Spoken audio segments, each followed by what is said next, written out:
এবং মুদ্রা, এই বিভিন্ন কিছুই কিন্তু এই আজাদ হিন্দ সরকারের দ্বারা পাবলিশ করা হয়।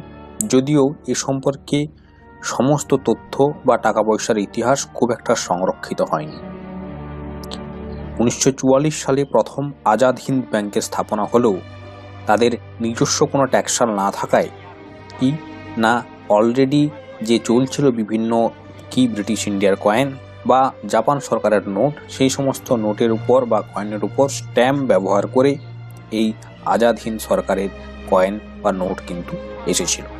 সেই রকমই একটি কয়েন হলো এই PGAH 1943 এই স্ট্যাম্প দেওয়া, ষষ্ঠ জর্জের মাথার উপর এরকম স্ট্যাম্প দেওয়া একটি কয়েন। এই কয়েনগুলি আজাদ হিন্দ সরকারের প্রথম দিকের কয়েন হিসাবে ধরা হয় এবং এই PGAH অর্থাৎ